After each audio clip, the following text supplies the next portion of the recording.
Bismillahirrahmanirrahim. Assalamu alaikum students. Welcome to the class of biochemistry of carbohydrates. Today's my lecture is about the properties of the monosaccharides. As you know that in the monosaccharides the glucose is the most important monosaccharide.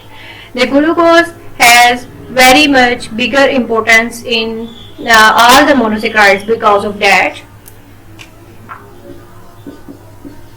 glucose is the instant source of energy. Why it is called as the instant source of energy? Because it is needed by the body organs for production of the high amount of ATP, especially in case of the brain. Our brain needs 150 grams of glucose per 1 hour, even in the resting condition. Even in case of the resting condition, when you are in sleeping, our body brain needs the 150 grams of glucose for per hour. So a huge amount of glucose is required by the brain. That's why this is the instant source of energy, and we say that the glucose is the most important part of the monosaccharides because it is very important for this purpose. When we are going towards the properties of the carbohydrates, then also in case of the carbohydrates, the glucose has a very much of the importance. First of all, we are going towards the properties of the monosaccharides, in which we are going towards the property of the with reference to the glucose molecule. It is also with reference to the glucose molecule.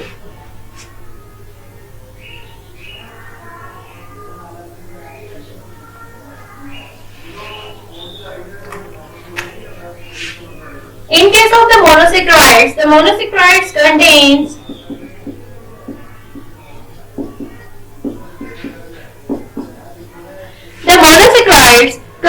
the carbon that is called as the asymmetric carbon. Asymmetric carbon. Why this carbon is called as the asymmetric carbon? This is called as the asymmetric carbon because this carbon is which attached with the 4 different molecules are called as the asymmetric carbon. The carbon which is attached with the 4 different molecules are called as the asymmetric carbon. Like that, carbon is attached in here is the OH group, here is the H group, here is the R is for the different monosaccharides units. So, and the CHO is the aldehyde group attached to it. So this is present in all of the monosaccharide units. This is asymmetric carbon is present in all type of the monosaccharide units. Why this asymmetric carbon is important? This asymmetric carbon is important because by knowing the number of these asymmetric carbon atoms, we can have the idea about the possible isomers of that molecule. We can get the idea about the possible isomers of that molecule is formed by the number of the asymmetric carbon. This is called as the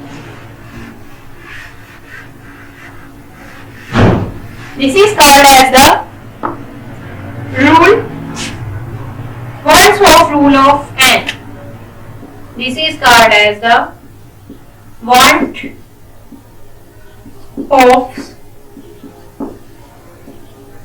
rule of N. N is the number of possible isomers of the given compound depends upon the number of the asymmetric carbon atoms present in that molecule. When N is equal to 2, N equals the possible number of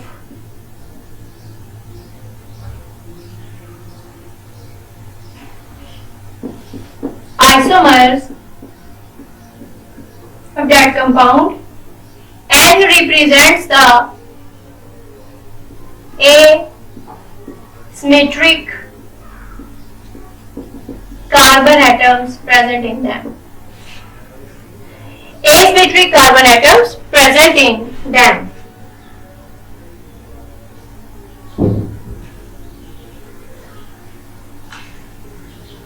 Now we draw the structure of the glucose.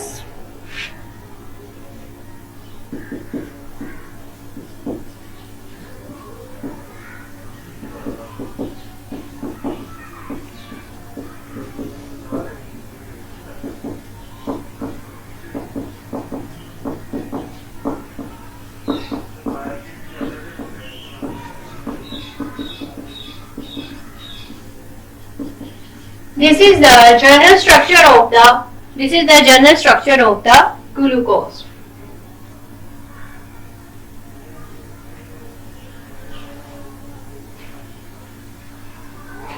Now you can calculate here the number of present asymmetric carbon atoms.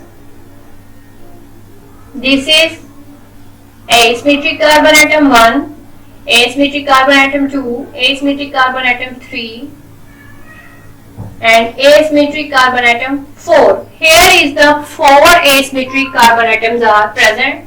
So 2 by 4, 2 into 2 into 2 into 2. So the answer is the 16. The 16 possible isomers of glucose are present in nature. This can be calculated by the Wandsworth rule of N. Now,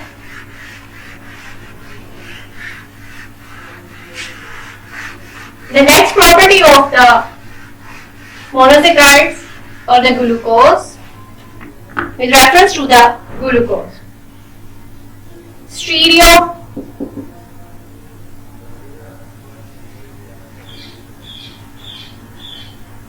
Stereoisomerism.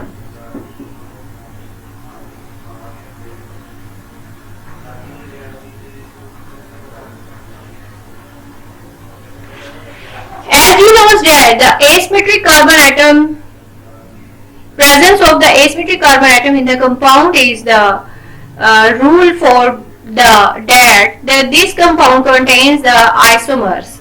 So in case of the stereoisomers, these are those isomers which are identical in their composition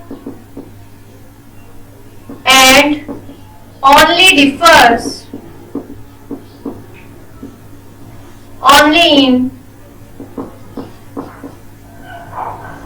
special configuration are called as the stereoisomers.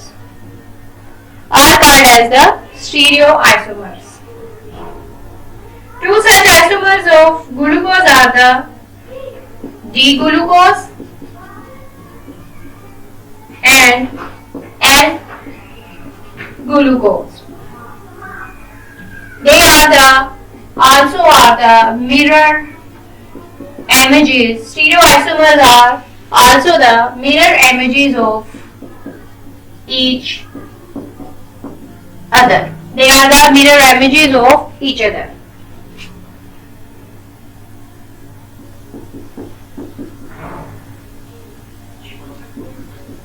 COH, CH, OH, COH, COH. This is the D-glucose and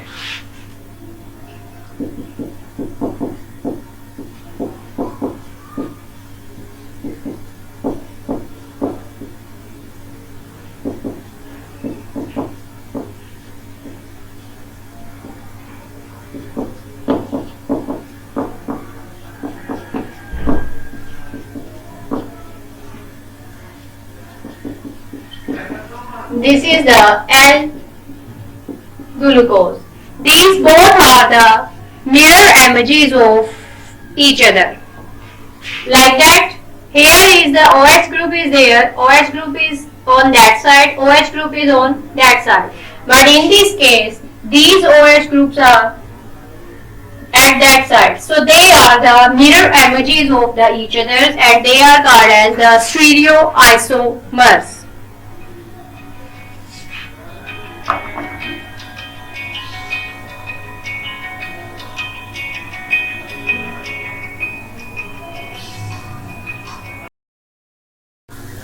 These are called as the stereoisomers. Now going towards the next property of the monosaccharides with reference to the glucose.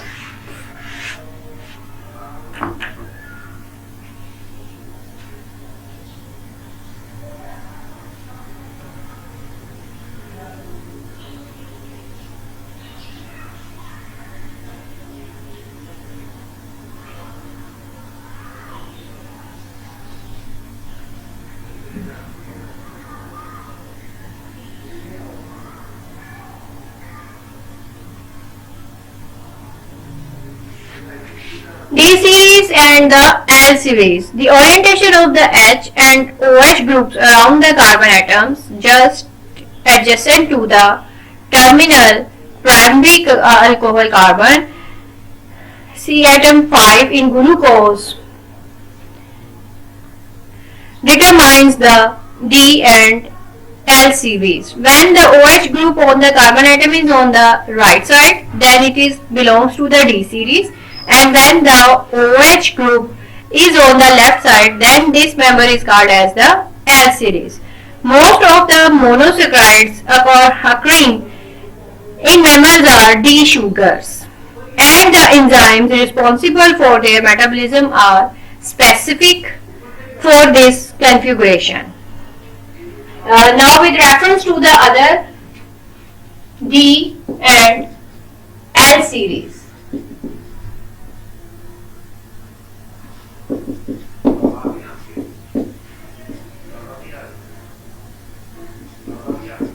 OHH. This is the D glyceraldehyde. The carbon adjacent to the terminal carbon. If the OH group is present at the right side, then it is called as the D-glyceraldehyde, and when it is present on the left side, then it is called as the N-glyceraldehyde, and so on. Normally in mammals, the D series of the monosaccharides are present. Optical activity.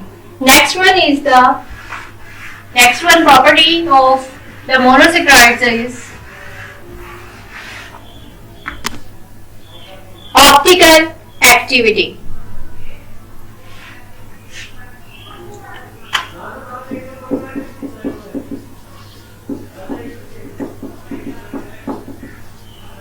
Optical activity. Presence of the asymmetric carbon atom in the monosaccharides, they confirms the optical activity of that compound. When a beam of plain polarized light is passed through a compound or solution exhibiting optical activity, it will be rotated to the right or left side in accordance with the type of the compound. It is called as the optical isomers or the enantiomers. They are called as the optical isomers, or they are called as the enantiomers.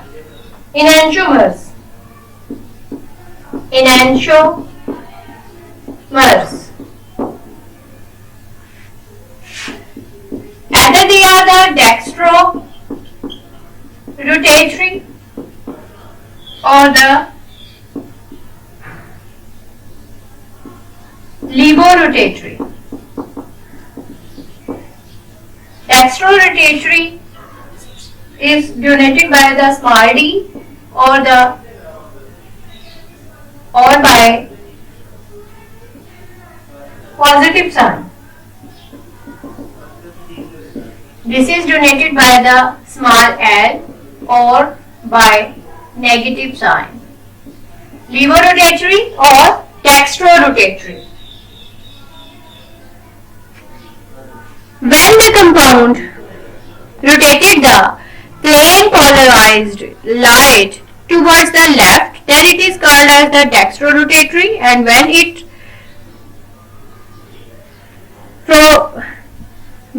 the compound rotate the plane polarized light towards right side, then it is called as dextrorotatory, and when it is at the left side, then it is called as the levorotatory. In the racemic mixtures, which are called as the racemic mixtures, equal amounts of the dextrorotatory and levorotatory isomers are present. The resulting mixture has no optical activity. Since the activation of each isomer cancels each other, such mixture is called as the racemic mixture.